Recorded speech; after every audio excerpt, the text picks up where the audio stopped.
Ukaribisha sana. Na nimekuwa nikirudia mara kwa mara kwamba muda ambao tunautoa kwa ajili ya kukutana waamini, kujengana, kumsifu Mungu kwa pamoja, una maana mno. Ungeweza ukamsifu Mungu nyumbani peke yako, si ndio? Ungeweza ukamsifu Mungu, au ungeweza ukasoma maandiko. Ungeweza ukachukua maandiko, Biblia, ukasoma muda huu. Lakini kukutana kuna nafasi yake. Kukutana kuna nafasi yake. Yaani Biblia inaposema wala msiache kukutana, maana yake kwamba kukutana kuna nafasi yake kubwa mno.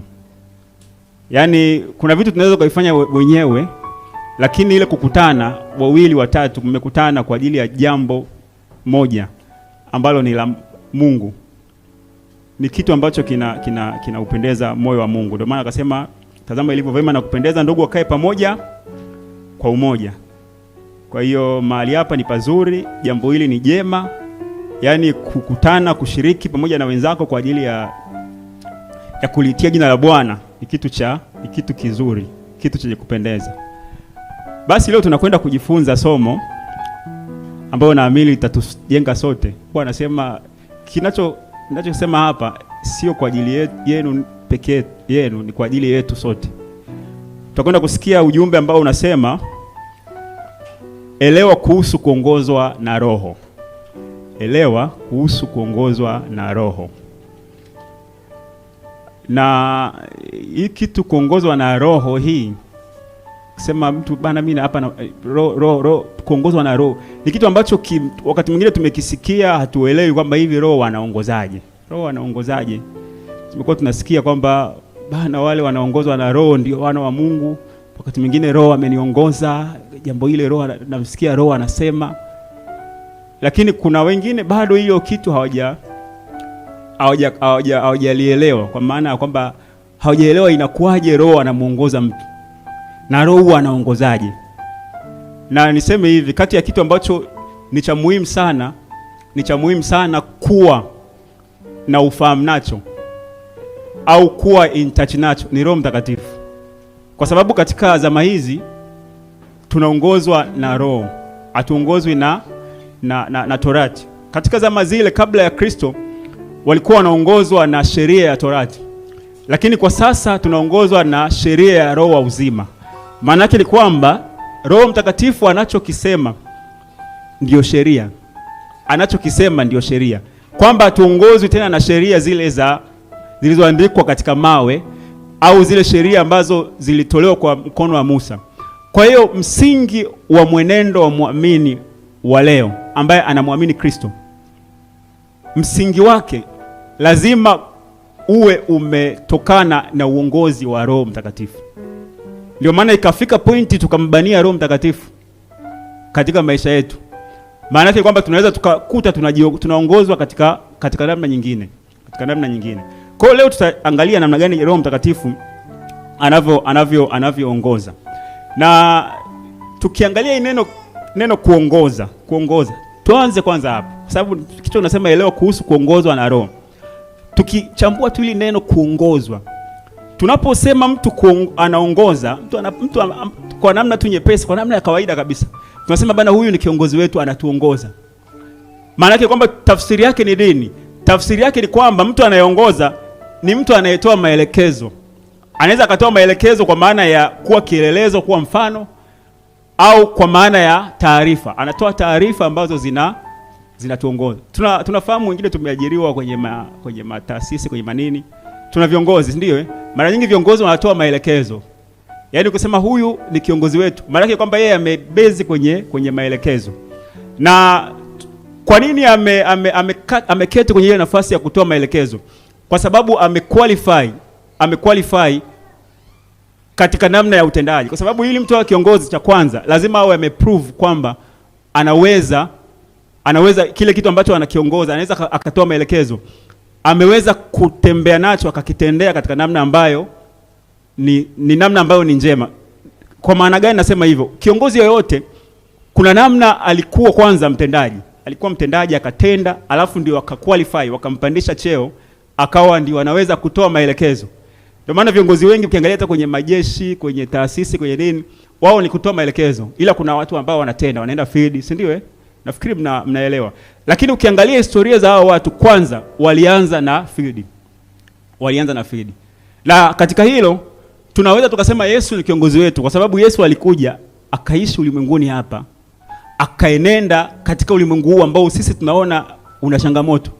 Akaishi katika ulimwengu huu, akashinda dhambi ambayo ni tatizo kwa mwanadamu. Alafu sasa hivi maana tunaposema anatuongoza, maana yake ni kwamba nini? Maana yake kwamba ameushinda ulimwengu.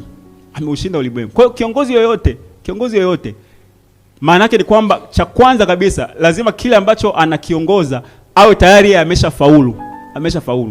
Kwa hiyo tunaposema tunaongozwa na Roho au Roho Mtakatifu ni kiongozi au anatuongoza, maana yake ni kwamba yupo katika level nyingine, ni level ya maelekezo.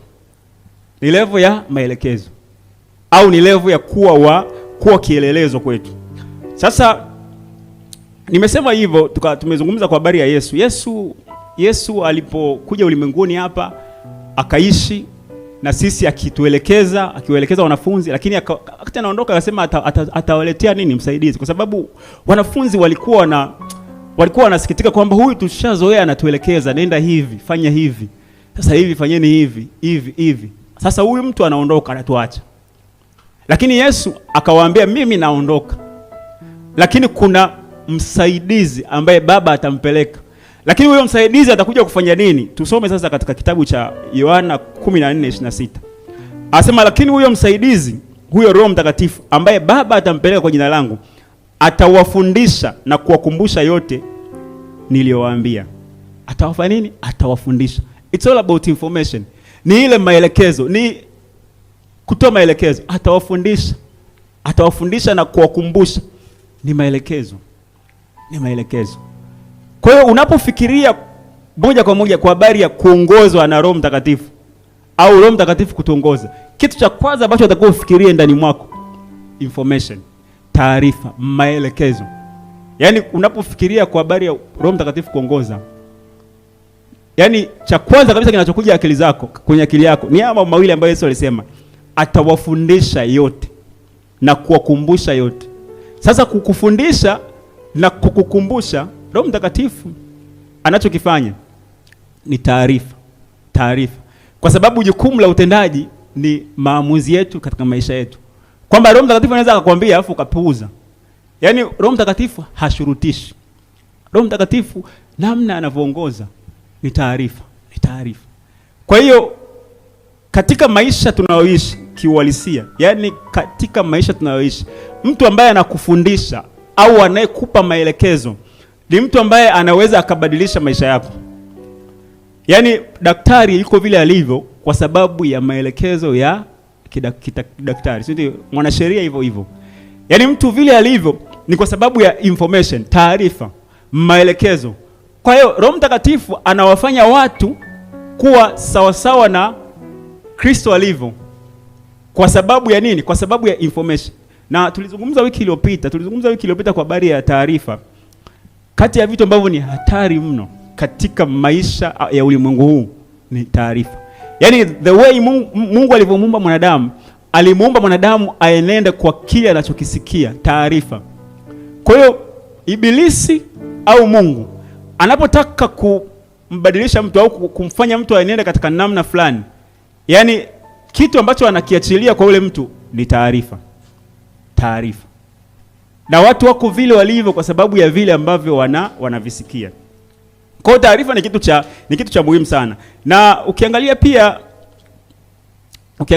anakuwa anaendelea Yesu kwenye kitabu cha Yohana 16:12, anasema, hata nikali ninayo mengi ya kuambia, lakini hamwezi kuyastahimili sasa. Lakini yeye atakapokuja, huyo Roho wa kweli, atawaongoza watu kwenye kweli yote. Hata nena shauri lake mwenyewe, lakini atakayoyanena atayasikia. Mambo yajayo atawapasha habari zake. Yeye atanitukuza mimi, na atatoa katika yaliyo yangu kuwapasha habari. Na yote alionayo Baba yangu, kwa hiyo nalisema kwamba atatoa katika yaliyo yangu na kuwapasheni habari. Umeona Roho Mtakatifu kuwapasha habari, atanena. Kwa hiyo Roho Mtakatifu ni information. Yaani kama unafikiria kwa habari ya kuongozwa na Roho Mtakatifu, kitu ambacho unatakiwa uwe nacho sensitive sana ni information, Tutaendelea taratibu, tutaendelea kuona ni namna gani ambavyo unaweza ukasikia. Na kingine pia ambacho nataka nikielezea hapa, Roho Mtakatifu anakaa wapi? Roho Mtakatifu anakaa ndani yetu. Biblia imezungumza kwenye kitabu cha Wakorinto wa kwanza 3:16, nasema mjue kuwa ninyi mmekuwa hekalu la Mungu na kuwa Roho wa Mungu anakaa ndani yenu. Roho wa Mungu anakaa ndani yetu. Na hiki kitu naomba nikielezee katika namna mbili, katika namna hizi mbili. Mungu alivyoumba mwili alivyoumba mwili, akauwekea nafsi na roho, akawa ni mwanadamu, si ndio? Mwanadamu aliyo hai. Lakini pia kuna kitu ambacho Mungu alikifanya cha ajabu sana, kwamba roho nyingine inaweza ikakaa ndani ya huo mwili. Sasa hapa tunazungumza ni miili yenu, alikuwa anazungumza na waamini kwamba miili yenu ni hekalu la Roho Mtakatifu. Lakini pia tuelewe kwamba kwa sababu alikuwa na audience wake ambao alikuwa anawazungumza nao, wale ambao alikuwa anazungumza nao ni waamini. Lakini uelewe kwamba miili hiyo pia inaweza kawa ni hekalu la Shetani. Kwa hiyo kuna watu ambao wanaongozwa na roho chafu. Tunaelewa kwamba kuna watu wana mapepo na mapepo yanakaa ndani ya watu, si ndio? Kwa hiyo kuna room ambayo Mungu aliiweka katika namna ambavyo, kwa hiyo Roho Mtakatifu anakaa ndani. Kwa hiyo maana yake ni kwamba the way anavyozungumza au namna anavyozungumza, anazungumza kutokea ndani. Anazungumza kutokea ndani. Kwa hiyo unapofikiria pia kwa habari ya Roho wa Mungu, yani kumsikia Roho wa Mungu, yani ni kitu cha ndani. Yani usianze kusikiliza nje. Ni kitu cha ndani. Yani nataka sasa tuangalie, yani kwanza tumetoka kwenye kumwangalia Roho Mtakatifu. Roho Mtakatifu ni information, lakini information hiyo inatokea ndani. Tumeelewana hadi hapo. Na kwenye kitabu cha Warumi 8:16 anasema Roho mwenyewe ushuhudia pamoja na roho zetu ya kuwa sisi tu watoto wa Mungu. Anashuhudia pamoja na roho zetu. Roho zetu ziko ndani ya mwili huu. Kwa hiyo Roho Mtakatifu anashuhudia, ana testify. Maana yake ni kwamba kushuhudia, maana yake ni kuna namna fulani ya taarifa, anazungumza, ana testify. Bwana Yesu asifiwe. Sasa nataka nizungumze kwanza kitu cha muhimu hapa. Yaani katika maisha ya mwanadamu, mtu ambaye ana control taarifa au ambaye anapeleka taarifa fulani kwa wanadamu, yaani kama kuna chanzo kimoja cha taarifa, kile chanzo ndio kina control maisha ya watu. Mwanadamu nimesema hapo mwanzo kwamba anaishi kwa kile anachokifahamu. Anaishi kwa kile ambacho anakifahamu. Kuna nchi nyingine hawafahamu hata ugali, si ndio? Kipeleka ugali huo bana ni chakula, wanakushangaa.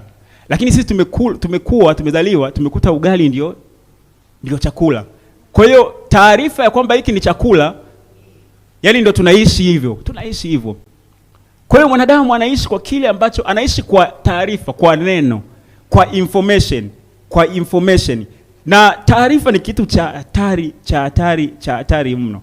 Unachokiangalia, unachokisikia nje, unachokisikia ndani ni vitu ambavyo vina control maisha yako. Vitu ambavyo vinavyo control maisha yako. Kwa hiyo tunapoangalia kwa habari ya kuongozwa na Roho Mtakatifu.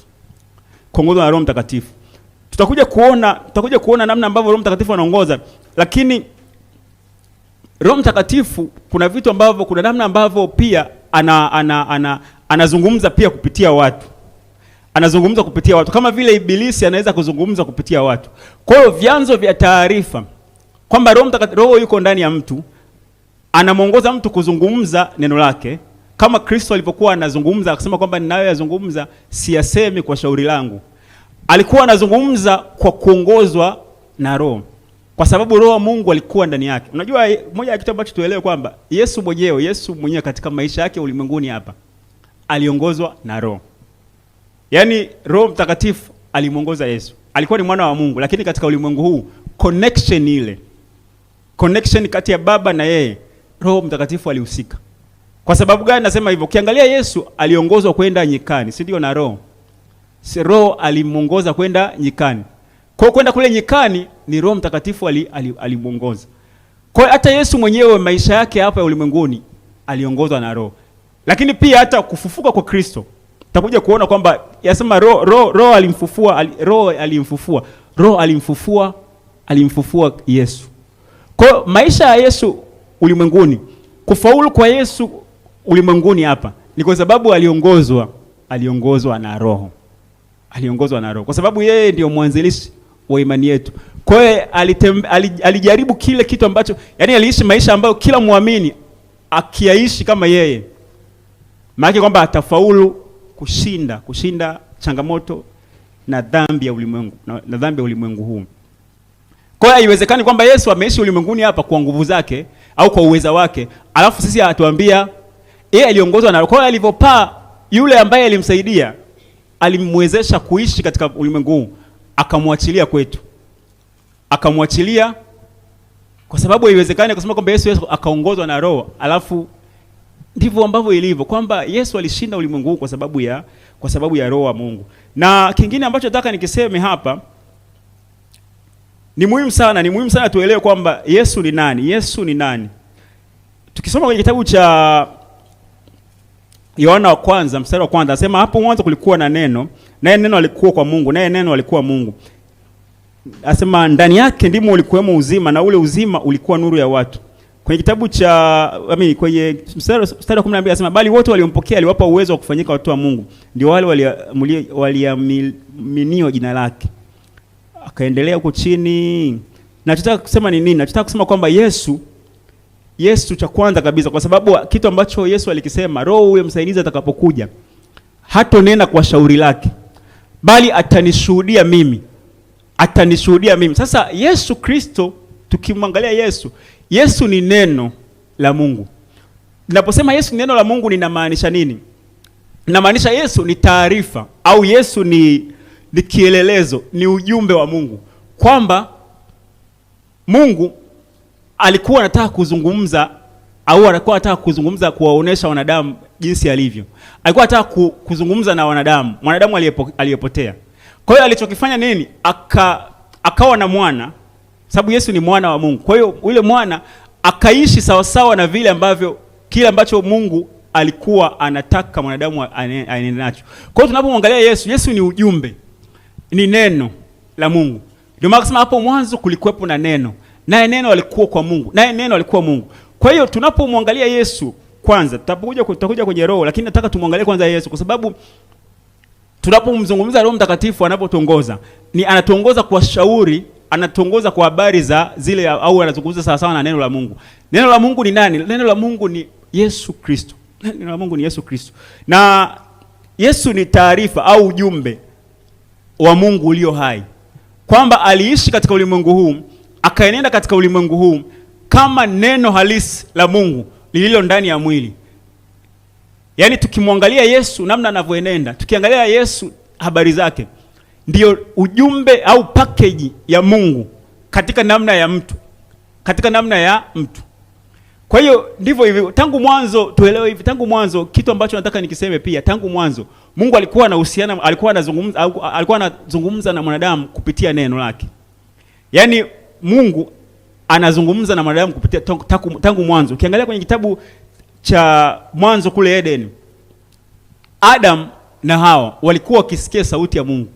Kwa hiyo alikuwa anasikia neno Mungu akizungumza naye. Kitabu cha Mwanzo 3:8 anasema kisha wakasikia sauti ya Bwana ikitembea bustanini wakati wa kupunga jua. Adam na mkewe wakajificha katika miti ya bustani, Bwana Mungu asiwaone. Bwana akamuita Adamu akamwambia, uko wapi? Akasema, nilisikia sauti yako bustanini nikaogopa, kwa kuwa mimi ni uchi nikajificha. Kwa hiyo toka mwanzo Mungu yani namna ambavyo alikuwa anahusiana na mwanadamu ni kwa njia ya neno, Yaani asili Mungu kuhusiana na mwanadamu hivi, kwa sababu mwanadamu ameumbwa aenende kwa neno. Ameumbwa neno limuathiri, kwamba anachokisikia kinamuathiri maisha yake. Kwa hiyo iko ni kitu ambacho Mungu alikiweka, na hata pale Eden Mungu alikuwa anazungumza naye, alikuwa anazungumza na hata shetani tunasikia pale kwenye alimtumia nyoka akazungumza naye, akabadilisha mawazo, akabadilisha fikra zake. Kwa hiyo tangu mwanzo Mungu alimuumba mwanadamu aishi kwa neno, aenende kwa neno. Kwa hiyo namna pekee ya kumtransform mwanadamu ililazimu mtu au ilimlazimu amwachilie mwana wake ambaye yeye ndiyo neno la Mungu, ili kwamba mwanadamu atakapomsikiliza huyu, maana yake ni kwamba nini? Maana yake kwamba maisha yake yawe affected. Tukiangalia kwenye kitabu cha, nataka tuangalie hapa kwa Elia hapa, tunaenda sasa kwenye Roho Mtakatifu. Kitabu cha Wafalme hapa, Wafalme wa kwanza 19:11. Tuangalie hapa Mungu jinsi anavyo, yani Mungu yupo katika nini? Katika ulimwengu tukitaka tumuone Mungu tunamuona katika namna gani? Kwenye kitabu cha Wafalme wa kwanza 19:11 akasema hapa ni Elia alikuwa anatafutwa uawe, alikuwa amejificha katika pango. Sasa kuna namna fulani akasikia sauti. Akasema toka usimame mlimani mbele za Bwana. Natazama Bwana akapita, upepo mwingi wa nguvu ukaipasua milima, ukaivunja miamba mbele ya Bwana. Lakini Bwana hakuwamo katika upepo ule. Umeona? Na baada ya upepo tetemeko la nchi, lakini Bwana hakuwapo katika tetemeko lile.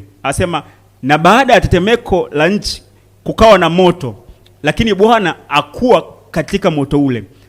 Na baada ya moto sauti ndogo ya utulivu. Ikawa Elia alipoisikia akajifunika uso wake katika mavazi yake, akatoka akasimama mlangoni mwa pango. Na tazama sauti ikamjia na kusema, unafanya nini hapa Elia?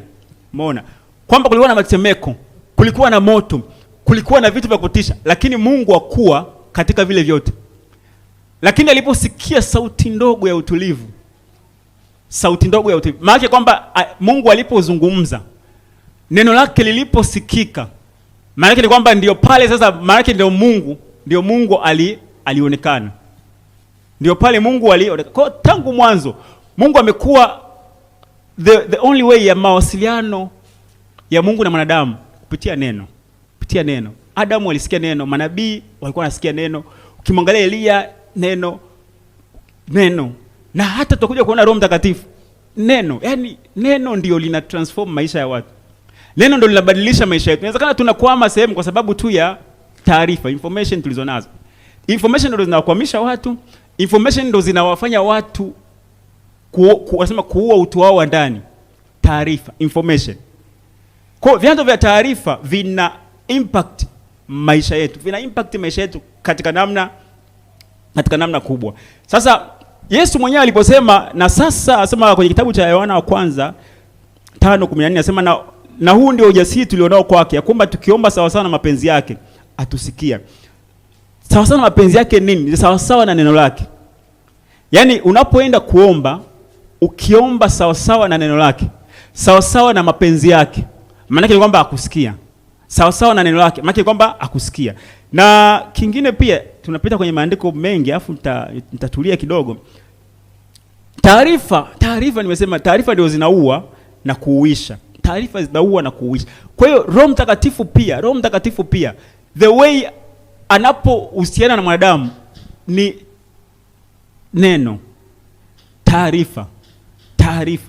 Na kwenye kitabu cha Warumi 8:11 anasema, lakini ikiwa roho yake yeye aliyemfufua Yesu Kristo katika wafu anakaa ndani yetu. Anasema lakini ikiwa roho yake yeye aliyemfufua Yesu Kristo anakaa ndani yetu, yeye aliyemfufua Kristo katika wafu ataiuisha na miili yetu iliyo katika hali ya kufa kwa roho wake anayekaa ndani yenu. Anasema basi kama ni hivyo, ndugu, tu wadeni si wa mwili kwa kufuata mambo ya mwili.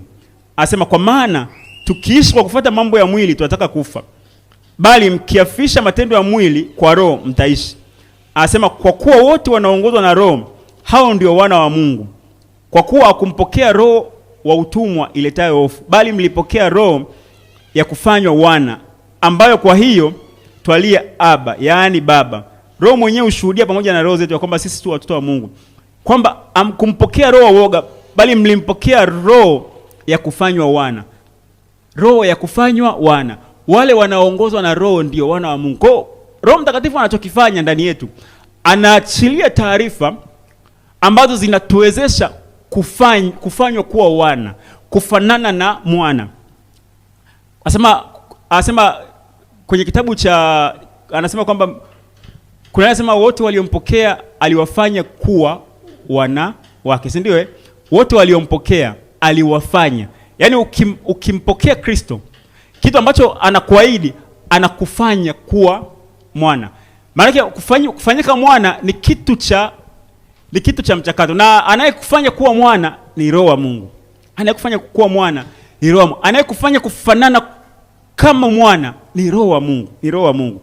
Na anaposema kwamba wanaoongozwa na Roho ndio wana wa Mungu, maana kwamba sisi tutajulikanaje kwamba sisi ni wana wa Mungu? Kwa sababu ya chanzo chetu taarifa. Chanzo chetu cha taarifa, zile taarifa tunazoziishi. Kwamba Roho Mtakatifu anapokuja katika maisha yetu, kitu ambacho anakifanya ni kwamba kuna taarifa ambazo anaziachilia katika maisha yetu, ambazo hizo tukizifuata hizo taarifa zinatufanya tuwe ni wana wa Mungu. Kwa sababu mwana lazima afanane na baba, na tunafanana na baba katika namna ambavyo tunaenenda, mawazo yetu, mtazamo wetu, akili zetu, namna tunavyoenenda. Na kingine ambacho nataka nikiseme hapa, unataka kujenga uwezo wako wa kumsikia Roho Mtakatifu. Unataka kujenga, kwa sababu Roho Mtakatifu anazungumza. Roho Mtakatifu anasema. Kama tunataka tuongozwe na Roho, kitu ambacho tunatakiwa tuwe nacho sensitive ni taarifa. Na tuelewe Roho Mtakatifu anazungumza. Roho Mtakatifu anasema. Na kitu ambacho Yesu amekisema, atawaongoza katika mambo yote. Yaani atakapokuja msaidizi atawaongoza katika. Kwa Roho Mtakatifu sio kwa habari yetu ya ibada. Kwamba kuna sehemu umekwama katika maisha, unamwambia Roho Mtakatifu, unazungumza ndani. Roho Mtakatifu, Roho, hebu nitoe hapa. Naomba hekima ya kutoka hapa. Bwana Yesu asifiwe. Maki, Bwana Yesu asifiwe. Bwana Yesu asifiwe. Kwa hiyo Roho Mtakatifu anatuongoza katika mambo yote. Katika mambo yote. Na kitu ambacho nataka nikiseme ni kwamba unataka kujenga uwezo wa kumsikia Roho wa Mungu binafsi, ni mambo gani uyafanye? Kwa sababu Roho Mtakatifu tumeshaona kwamba au Mungu anavyohusiana na mwanadamu ni kwa njia ya taarifa, kwa sababu taarifa ndio zina affect au zinabadilisha maisha ya watu. Kile unachokisikia ndio kinakufanya uwe vile ulivyo. Na ndio maana mtu akikaa na watu ambao wanazungumza mazungumzo mabaya, automatically tu unakuta hata tabia yake inakuwa mbaya. Mtu ambaye anaangalia pengine muziki ambao watu wanavaa vibaya na nini, anaangalia zile taarifa, kwa sababu zinaingia, unakuta ndani yake tamaa zinawaka. Zinaamsha tamaa za mwili wake. Kwa hiyo unakuta zinamsumbua, wakati mwingine anaingia katika maamuzi ambayo pengine si wakati wake. Nini kilichochangia? Ni taarifa ambazo ameziingiza. Kwamba taarifa ndio zinamfanya mtu afanye kile ambacho anakifanya. Sasa Roho Mtakatifu pia anapotaka kumuongoza mtu au anapotaka kumbadilisha mtu, sio kwamba ni namna ya nguvu. Kuna nguvu fulani kama za upepo au nguvu fulani za moto au nguvu fulani za mitetemeko. Mungu anapozungumza ndipo alipo. Yaani Elia alipoona moto, katika moto Mungu hakuwepo. Aliposikia mvumo wa sauti na kadhalika, hivyo wote haviko, lakini aliposikia sauti ndogo tulivu. Maana Mungu alikuwa katika neno lake. Asema ulituma neno lake uwaganga waliovunjika moyo. Kwa hiyo unaposikia neno la Mungu ndio, yani neno la Mungu huwezi ukamtofautisha Mungu na neno lake. Kwamba unaposikia au unapolishuhudia neno la Mungu, maana ni kwamba ndio umemwona Mungu. Yani unapokutana na neno la Mungu ndio, kwa sababu sauti yangu mimi nikiwa kule nje nikizungumza, wanasema huyo hapo nje kuna fulani. Nini? Sauti yangu ndio mimi. Ndio mimi. Kwa hiyo neno la Mungu, anachokisema Mungu ndio Mungu mwenyewe. Kwa hiyo ndivyo ambavyo ilivyo. Kwa hiyo unataka kusikia, unataka kuongeza uwezo wa kumsikia Roho Mtakatifu. unafanya nini? Ufanye nini? Kitu cha kwanza kabisa, unataka kujenga uwezo wako wa kumsikia Roho wa Mungu. Jambo la kwanza ni kusoma maandiko kwa wingi. Yaani hata kama uelewi, kusoma maandiko, tumia muda kusoma maandiko. Kuanzia Mwanzo mpaka Ufunuo, soma maandiko. Mungu amejifunua kwa watu mbalimbali. Amejifunua kwa manabii, amejifunua kwa mitume, amezungumza na watumishi mbalimbali, kikaandikwa. Si ndio? Sasa ukisoma unaweza ukaelewa the way Mungu anavyozungumza. Kwamba Mungu ni yeye yule jana, leo na hata Mungu habadiliki. Kwamba Mungu sio kigeugeu. Kwa hiyo tunapoona namna alivyozungumza kwa Elia, alipozungumza na Musa, alipozungumza na manabii na kadhalika, alipozungumza na mitume, na Yesu Kristo mwenyewe alipokuja akazungumza, akasema kwamba Baba, akazungumza shauri la Baba. Kwa hiyo tunamuelewa Mungu vile alivyo. Kwa hiyo maana yake ni kwamba nini? Maana yake kwamba utakaposikia sauti ndani inazungumza sawasawa na neno ambalo umelisikia. Yaani inazungumza katika namna ambayo haipingani na neno la Mungu. Haipingani na neno la Mungu. Yaani inazungumza katika namna ambayo ni sawasawa na ahadi zake. Ni sawasawa na kile ambacho amekizungumza mara kwa mara. Maana yake ni kwamba hapo unaweza kujua kwa sababu hii sauti ni ya Mungu. Kwa kusoma maandiko ni kitu cha muhimu sana. Na kitu ambacho nasema hivyo kwa sababu gani? Kwa sababu hata mitume wenyewe walisoma maandiko, walisoma manabii, walisoma vitabu vya Musa na manabii. Walisoma. Na kwa vile vitabu vya Musa na manabii walimuona Yesu mule ndani. Kwa hiyo kusoma namna ambavyo watu walitembea na Mungu au Mungu alivyojidhihirisha. Hata tukaona Waisraeli, namna ambavyo Mungu aliwatoa katika nchi ya utumwa kuwapeleka katika nchi ya ahadi. Ukisoma tu pale katika ile safari yao, kuna vitu vingi ambavyo unaweza ukajua Mungu, mawazo ya Mungu, mapenzi ya Mungu. Kwa hiyo unapofika wakati ambapo wewe unasikia maelekezo fulani, ambayo maelekezo automatically kuna namna fulani pia yanaweza yakaweka connection ya kile ambacho umejifunza. Kwa sababu wanasema atawafundisha na kuwakumbusha. Unajua mtu anayekukumbusha, anakumbusha kile ambacho umeshakipitia pengine au ulikisikia ukakisahau. Anakileta kwa namna ya kukumbusha. Sasa akikukumbusha unajua kumbe hii ndio. Lakini kuna ambapo pia atakufundisha vingine ambavyo hujawahi kuvisoma kabisa au havipo katika namna ya maandiko. Lakini kuna namna fulani amani ya Kristo itaambatana na niko ambacho umekisikia ndani. Kwa hiyo ndivyo ambavyo ilivyo. Unataka kukuza uwezo wako wa kumsikia Roho Mtakatifu. Cha kwanza kabisa, sizungumzi walimu kwanza. Walimu watuongoze katika ile kupokea wokovu. Lakini katika kukulia wokovu, jitihada ya kwanza ni wewe binafsi.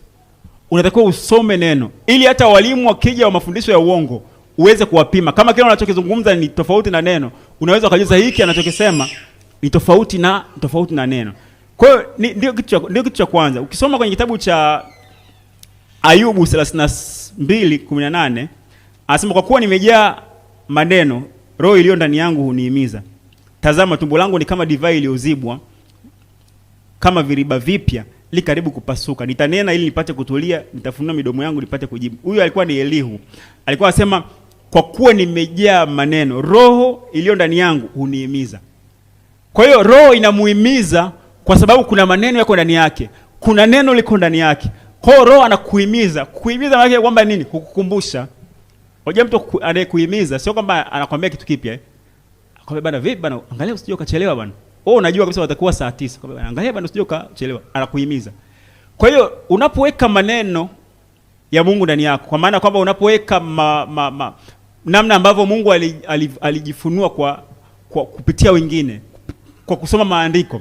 Unajua ukisoma maandiko ni namna ambavyo shetani pia alizungumza, sijui watu walizungumza, wafalme walizungumza. Lakini unaposoma maandiko, kitu cha kwanza ambacho unatakiwa uwe nacho sensitive ni pale kutafuta shauri la Mungu katika kila habari. Kwamba shetani alisema, lakini angalia response ya Mungu. Yaani unaposoma habari, unaposoma maandiko, kitu cha kwanza ambacho unatakiwa ukitafute ni ile response ya Mungu. Na unapoangalia namna hiyo ndivyo ambavyo unaweza ukajua shauri la Mungu. Yaani kama unasoma maandiko kama gazeti, nataka tu nikuambie kwamba ukisoma maandiko hata kama ni habari za wana wa Israeli, angalie kile ambacho anarespond Mungu, kile ambacho anakijibu Mungu, au lile shauri analowasilisha Mungu, ndio maelekezo ya pale. Hata kama shetani kuna kitu alikisema akakifanya, lakini angalia Mungu anachokizungumza. Kile ndio kinatusaidia kuweza kufahamu mawazo ya Mungu. Kwa hiyo kusoma maandiko. Paulo alisoma pia maandiko. Ukiangalia kwenye kitabu cha Timotheo wa pili 14, Timotheo wa pili 4:13, asema lile jo niloliacha kwa Kapro na Troa ujapo niletea. Alikuwa anamwagiza Timotheo kwamba kuna vitu ambavyo akija kukutana naye amletee. Asema ujapo niletee na vile vitabu, hasa vile vya ngozi. Vitabu. Aliposema uniletee na vile vitabu, hasa vile vya ngozi, Paulo alikuwa anasoma sana maandiko. Na yule jamaa alikuwa anasoma maandiko. Alikuwa ni Mfarisayo kabla ya kuokoka. Kwa hiyo alikuwa anayafahamu maandiko. Na ndio maana akawa na ujuzi mkubwa sana katika neema. Kwa nini? Kwa sababu alikuwa anayafahamu maandiko. Paulo aliongozwa na Roho kirahisi kwa sababu japokuwa mwanzo alikuwa anamfahamu katika namna ambayo ni ya Kifarisayo, si ndio? Lakini alipojazwa Roho Mtakatifu, maana kwamba ikawa ni rahisi sasa kuongozwa. Maana kwamba kila alichokuwa anakisikia alikuwa anakipima na shauri la Mungu katika maandiko. Kwa hiyo ni muhimu kwa sababu Roho Mtakatifu atakapokuja ataenenda sawa na vile ambavyo, au Roho Mtakatifu atakapozungumza ataenenda sawa na vile ambavyo alizungumza kwa wengine, aliwaongoza wengine. Kwa sababu Mungu apingani na neno lake. Lakini pia kingine cha pili ambacho ni cha mwisho tunamalizia, kujenga uwezo binafsi wa kumsikia Roho Mtakatifu ni kudumu katika mafundisho ya Kristo. Mafundisho yako mengi sana, lakini mafundisho ambayo yanamfunua Kristo alivyo. Mafundisho yako mengi mno, hasa nyakati hizi tunazoishi. Mafundisho yako mengi sana. Tunafundishwa mambo ya ujasiriamali na kadhalika hata kanisani, ambayo kufundishwa ujasiriamali sio kitu kibaya. Kufundishwa mambo sio ni nini sio kitu kibaya, lakini kuna namna fulani ambavyo ukifundisha kwenye kanisa kwa waamini, unaweza ukaweka namna fulani ambayo yani imani yao watu wanaweka katika yale mafundisho. Kwa hiyo kuna vitu ambavyo tunatakiwa tujifunze katika mifumo ya ulimwengu huu. Lakini kuna vitu ambavyo tunatakiwa tujifunze ambavyo vitajenga imani yetu. Na kanisani ni kitu ambacho kinajenga imani yetu kwa Mungu. Kwamba wala usizitegemee akili zako. Usizitegemee akili zako sio kwa maana usizitumie. Unazitumia lakini usizitegemee. Kitu ambacho unatakiwa ukitegemee ni imani yako kwa Mungu. Na nikisema hivyo namaanisha kwamba ulimwengu unavyouona, watawala, wafanyabiashara wakubwa, nini, usifikiri kwamba yani wale ambao wako ni watu wakuu sana, usifikiri kwamba wanachokitegemea ni ule ukuu wao. Kuna vitu ambavyo wanavitegemea ambavyo wewe si hatuvioni. Yani wanafanya kile wanachokifanya, lakini kuna namna imani yao kwa kama wewe unataka kuwa mtu mkuu katika namna ya ulimwengu, fanya katika namna ya ulimwengu. Unaweza kaenenda katika namna ya mifumo ya elimu ya ulimwengu. Lakini inapokuja kwenye swala la imani, lazima liwe kwa Mungu. Kwa sababu assurance ya ulimwengu huu kwamba unaweza ukawa na capital, mwingine anasema mimi nina biashara na capital na nini, ukaeka imani yako katika vile vitu. Maana kwamba siku vikiondoka na uhai wako unaweza kaondoka.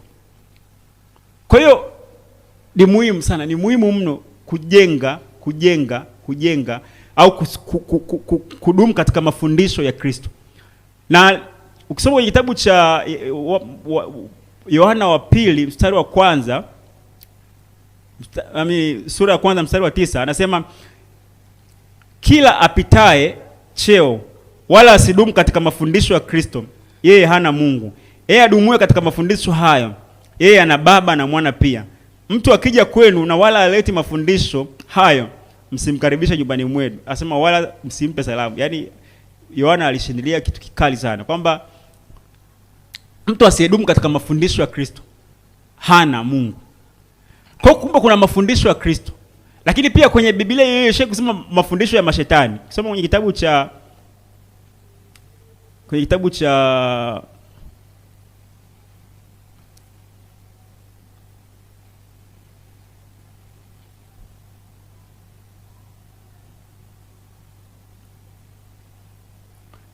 ile andiko sijaliona, lakini kuna asema nyakati za mwisho watu wataacha ile imani ya kweli wakifuata mafundisho ya mashetani.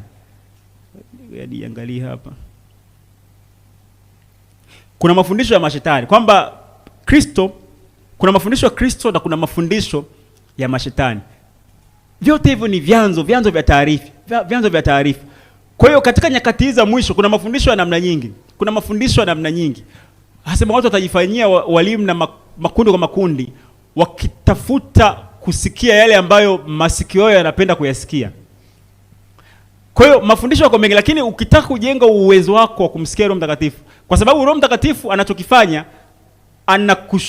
atathibitisha shauri la Kristo katika maisha, katika juu ya kile ambacho unataka kuongozwa nacho. Kwamba kuna jambo ambalo unataka kulifanya, kuna njia ambayo unataka kuiendea. Roho Mtakatifu anachokifanya, anasema amani ya Kristo na iamue ndani yenu. Kuna namna fulani Roho Mtakatifu atakupa amani juu ya hicho ambacho unataka kukifanya. Kwamba atakukosesha amani, atakupa amani. Au wakati mwingine atakukumbusha neno kabisa. Kwa nini? Kwa sababu amani ya Kristo na iamue ndani yenu. Kwa hiyo Roho Mtakatifu anaongoza katika namna gani? Anaongoza cha kwanza kwa neno. Lakini tunapofikiria kuongozwa na Roho Mtakatifu, lazima tujaze neno kwa wingi, lazima tujengwe katika fundisho la Kristo ili tuweze kuelewa Kristo, shauri la Kristo likoje. Shauri la Kristo ni lipi katika maisha yetu? Shauri la Kristo ni jambo gani? Na Roho Mtakatifu anatuongoza katika mambo yote, Kwa mfano nizungumzie kwa mfano hivi. Roho Mtakatifu hawezi kukuongoza kazini uibe. Hawezi. Kwamba kuna kitu ambacho unataka kukifanya, alafu asema Roho hapa niongoze. Yaani haiwezekani, kwa sababu itakuwa anapingana na neno la Mungu, anapingana na shauri la Kristo. Kwa hiyo ni muhimu sana tuelewe, Roho Mtakatifu, unataka kumsikia Roho Mtakatifu, jaza neno kwa wingi ndani yako. Jaza maandiko kwa wingi ndani yako. Na kingine ambacho nataka nikiseme, kuna namna wakati mwingine naomba kidogo kinanda hapo ukiweka vizuri. Kuna wakati mwingine ambako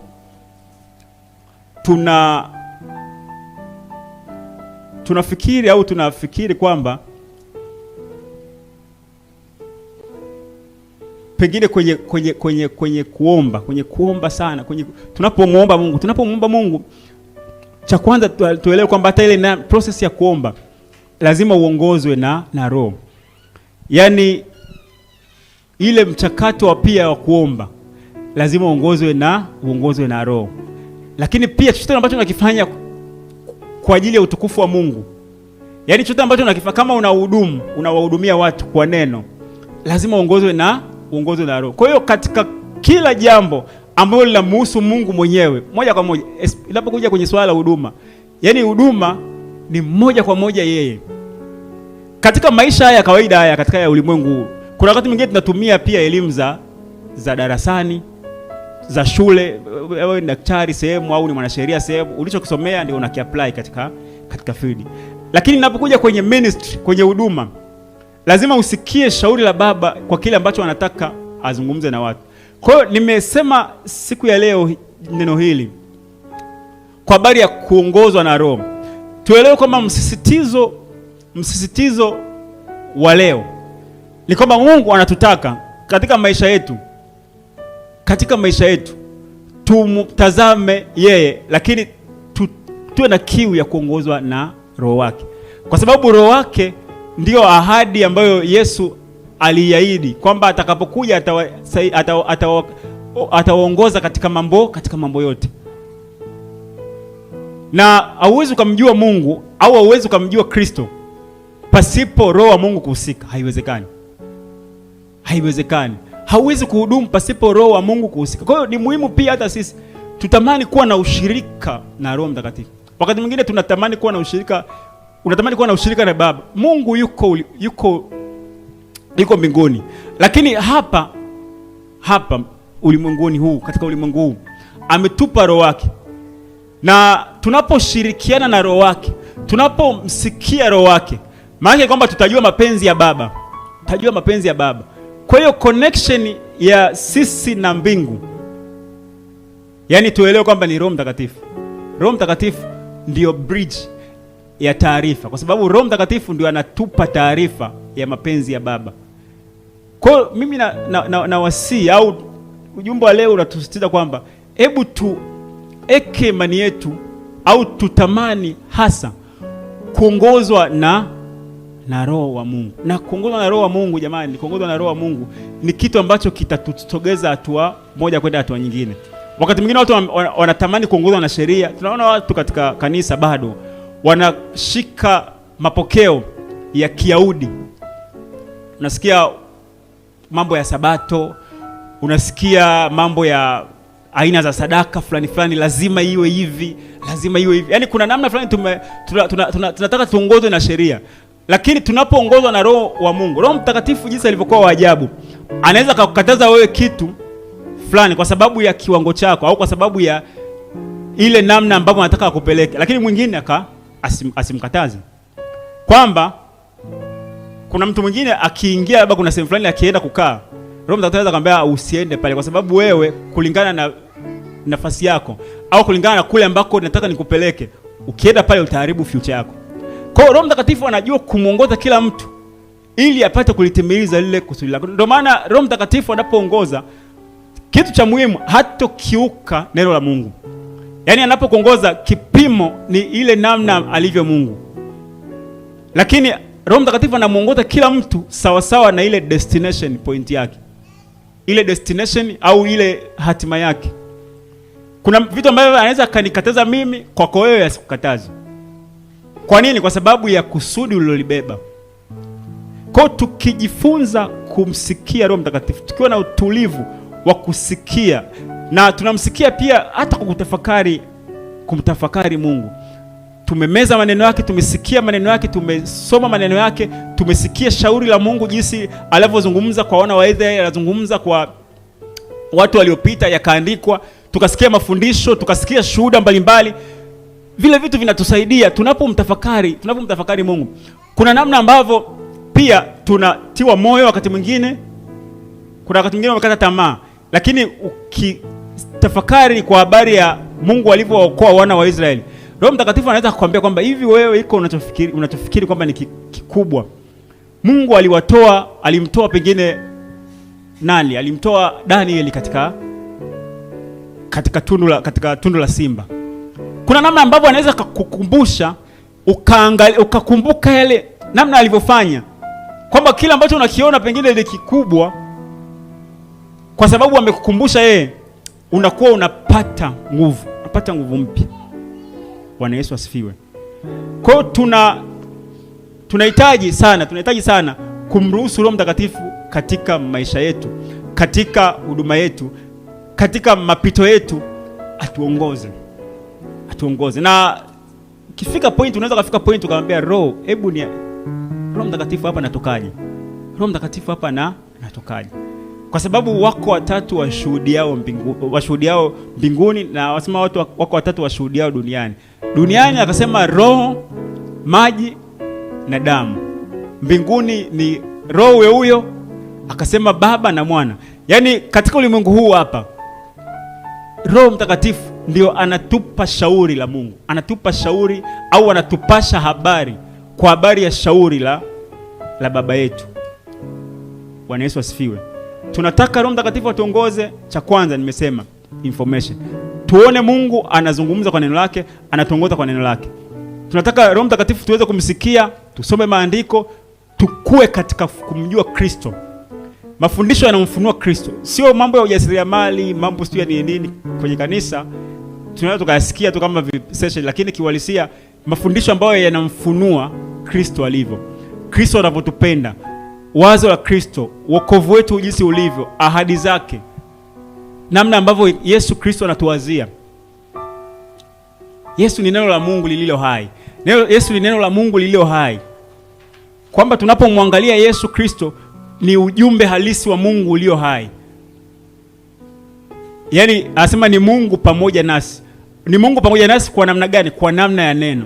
Alikuja akazaliwa na mwanamke, akaishi, akazungumza na mwanadamu, akazungumza kile ambacho ule ujumbe aliobeba. Na ujumbe aliobeba ni nini? Ni ujumbe aliobeba kwamba tumwamini Mungu, kwa sababu Yesu alikuja ili imani yetu iwe kwa Mungu kwa njia yake. Yaani Yesu alikuja ili tuwe na imani kwa Mungu, tuishi kwa imani. Yaani pasipo imani hatuwezi kumpendeza Mungu. Yaani imani ndio kitu cha muhimu sana katika maisha ya mwanadamu. Pasipo imani haiwezekani kabisa kumpendeza Mungu. Kwa sababu ujumbe mkuu wa Yesu ni tumwamini Mungu. Alisema Roho wa Bwana yu juu yangu, maana amenituma kuwahubiri maskini habari njema, kutangaza anasema kwa habari ya wafungwa kufunguliwa kwao, vipofu kuona tena. Kwa hiyo unaposikia ule ujumbe ukauamini, maana yake ni nini? Maana yake ni kwamba imani yako sasa ipo kwa Mungu. Kwa nini? Kwa sababu aliyesema ni mjumbe wake. Kwa hiyo Yesu Kristo alikuja ulimwenguni hapa, kikubwa zaidi ni kutengeneza imani zetu ziwe ili tuishi kwa njia ya imani. Wana wa Israeli waliharibu kwa Mungu kwa sababu walikuwa wanajaribu kuenenda kwa namna ya matendo yao. Wakapewa sheria, wakapewa Torati, kwamba kwa hiyo waenende nayo. Lakini sisi tunatakiwa tuenende kwa kumwamini Mungu. Kwa kumwamini Mungu. Tunamwamini Mungu kwa sababu ametupa Roho wake. Tunamwamini Mungu kwamba Roho wake yuko anatuongoza. Bwana Yesu asifiwe. Basi ni mshukuru Mungu kwa ajili ya neno hili, lakini natamani sana pia hata sisi tujazwe na Roho wake. Tujazwe na Roho wake. Tutamani pia Roho Mtakatifu awe anajaa ndani yetu. Na Roho Mtakatifu kujaa ndani yetu, jamani, sio kwamba hayupo, yuko ndani yetu. Lakini Roho Mtakatifu anapojaa, nataka nizungumze kipengele hiki. Naposema Roho Mtakatifu anajaa ndani yetu, maana kwamba anasema total control. Anachukua nafasi yote katika mwili, katika nafsi yetu, katika mawazo yetu. Unampa nafasi kiwango cha kujaa. Roho Mtakatifu yupo ndani yetu. Lakini anapojaa ndani yetu, maana kwamba umempa nafasi akakontrol akili yako, akakontrol mawazo yako, unakuwa tena sio wewe. Ndio maana mtu unakuta akijazwa Roho Mtakatifu, wakati mwingine anazungumza vitu ambavyo kwa akili yake hawezi kuvizungumza. Anaweza kanena kwa lugha ambayo kwa sababu ametake total control. Kwa hiyo tumruhusu pia Roho Mtakatifu kujaa katika maisha yetu. Hili kitu cha muhimu sana. Kujazwa na Roho Mtakatifu ni kitu cha muhimu sana katika maisha. Kwa sababu wakati mwingine unapojazwa, unaweza ukaomba vitu ambavyo pengine kwa akili zako usingeviomba. Unaweza kuzungumza maneno kwa akili zako ambavyo usingeweza kuzungumza. Kwa hiyo kumpa nafasi akajaa au kuwa filled, kujaa ndani yako, to be filled with the Holy Spirit. Maana yake ni kwamba unampa nafasi kiasi kwamba anachukua nafasi yote ya maamuzi. Anataki total control ya maamuzi yako kwa wakati ule. Lakini sio kwamba ndo anatoka juu huko anakuja. Ni vile tu ambavyo Mungu wetu, Baba yetu wa mbinguni, ninakushukuru kwa neno lako hili. Asante Bwana, kwa sababu hakika ujumbe wako unatuelekeza ya kwamba tunatakiwa tufanye nini katika majira haya. Mungu, yamkini tumekuwa tukikuamini au tukikutegemea kwa njia zetu. Tumekuwa tukikuamini au kukutafuta kwa namna na mbinu zetu. Lakini Mungu, ujumbe wako wa siku ya leo, tunakushukuru kwa sababu umetusisitiza kwamba tumsikilize Roho wako. Tumtumaini Roho wako kwa sababu ndiye uliyetuachia kwa awe msaidizi katika maisha yetu. Ninaomba Bwana, ninaomba Mungu kwa ajili yetu sote, ukapate kutujengea uwezo wa kuweza kumsikia Roho Mtakatifu. Ukatupe energy, ukatupe nguvu ya kuweza kusikia mafundisho yako, kusikia fundisho la Kristo, kutafuta shauri la Kristo kupitia maandiko na mafundisho. Ninaomba pia Bwana, utuinulie pia hata walimu ambao watakwenda kutufundisha na kutujaza maarifa ya mapenzi yako, yatakwenda kutusaidia kuweza kufahamu shauri la Baba kupitia mwanaye ambaye ni Yesu Kristo. Ninaomba Bwana, ninaomba Mungu, yamkini mtu yuko mahali hapa Bwana, bado hajawahi experience au kuweza kukutana na ile hali ya kujazwa na Roho Mtakatifu. Ninaomba Bwana, ninaomba Mfalme, ninaomba Mtakatifu, ukaweke shauku ndani yao, ukaweke shauku ndani yake ya kutamani Roho Mtakatifu achukue nafasi ili vile vipawa ambavyo vya Roho vikapate kudhihirika ndani yake. Ninaomba Bwana, ninaomba Mungu, tukapate kuweza kuishi katika namna ambayo tutakuwa tunamruhusu Roho Mtakatifu kila mara ajae ndani yetu, tukapate kujazwa na Roho Mtakatifu, ili tukapate kuomba pia kwa Roho, tukapate kunena kwa Roho, tukapate kuzungumza na kudeclare na kutabiri kwa Roho. Bwana, utukufu na heshima ninakurudisha wewe kwa ajili ya neno hili Bwana. Asante Mtakatifu, kwa sababu hakika hatujaondoka kama tulivyoingia. Utukufu na heshima Baba ninakurudisha wewe, katika jina la Yesu Kristo nimeomba, amen.